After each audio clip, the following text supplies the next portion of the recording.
बहू, तुम अपने साथ बहुत कुछ मायके ले जाती हो। आज कोमल बहुत खुश थी। कोमल के मायके से उसका छोटा भाई उसे लेने आ रहा था। फटाफट घर के काम निपटाकर वो अपनी पैकिंग करने लगी। कोमल की शादी को 2 साल हो गए थे। अपने नाम के अनुसार ही वो बहुत ही सुशील और कोमल स्वभाव की थी। ससुराल में आते ही अपनी सेवा भाव और विनम्रता से अपने सबका दिल जीत लिया था। जब कोमल मायके जाने के लिए अपना सामान बांध रही थी तो उसकी सास आस्था जी बहुत अनमानी सी बार बार उसके कमरे के आसपास घूम रही थी। कोमल का ध्यान उनकी ओर गया तो वो बोल पड़ी, माँ जी, आपका कोई काम है क्या?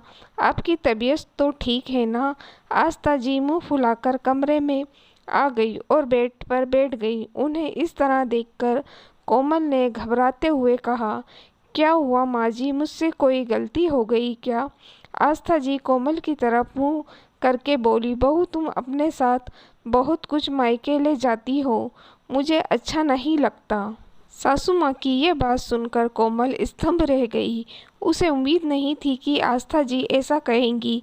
कोमल के मन मस्तिष्क में बहुत से विचार आंधी तूफान की तरह उठने लगे। क्या इन 2 सालों में मेरी सास ने मुझे इतना ही समझा है?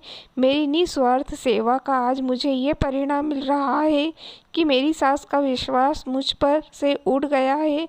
मानती हूँ मेरा मायका मेरे ससुराल की तरह अमीर नहीं, लेकिन मैं इतनी भी गिरी हुई नहीं हूँ कि यहाँ से बहुत कुछ ले जाकर अपने मायके वालों को दे दूँगी।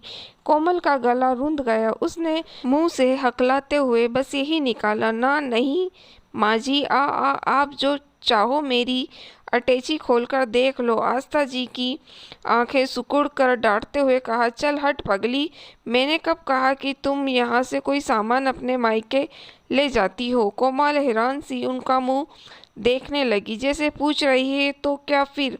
आस्था जी उसके हाथों को अपने हाथों में लेकर बोली, बहू, तुम अपने साथ इस घर की चहक और रसोई की महक ले जाती हो, मेरा आराम और परिवार का ध्यान भी ले जाती हो। जब तुम नहीं रहती हो तो सुबह और शाम की चाय भी नहीं भाती। तुम्हारे बिना ये घर बहुत सूना लगता है बहू। कोमल की पलकों पर ठहरे हुए आंसू निर्झर बहने लगे।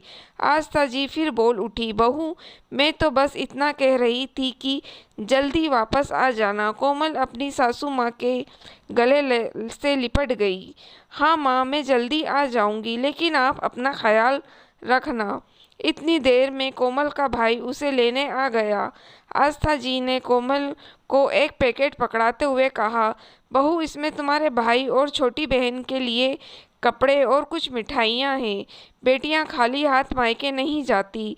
जाते समय दोनों सास बहू की आंखें सजल हो रही थीं। कोमल का भाई बोल बैठा, दीदी, आपकी सासू माँ तो बिल्कुल अपनी माँ की तरह ही रो रही हैं। कोमल बोली, हाँ भाई, क्योंकि हमारी माँ की तरह इस माँ ने भी मेरी विदाई देखी नहीं जाती। कोमल अपने भाई के साथ मायके जाने के लिए निकल तो पड़ी, लेकिन उसके कदमों में आज गजब की फुर्ती थी, जैसे वो उड़कर जल्दी से वापस भी आ जाना चाहती हो। दोस्तों, अक्सर बहुओं को शिकायत रहती है कि उनकी सास उन्हें मायके नहीं भेजना चाहती, लेकिन कुछ सासू माओं का सचमुच बहू के जाने के बाद यही हाल होता है।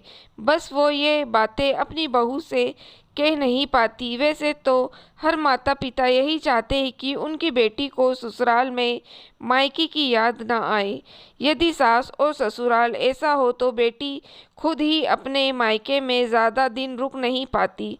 दोस्तों, अगर आपको कहानी पसंद आई हो तो आप मेरे चैनल को सब्सक्राइब ज़रूर कीजिएगा और मेरी वीडियो को लाइक और शेयर भी ज़रूर कीजिएगा।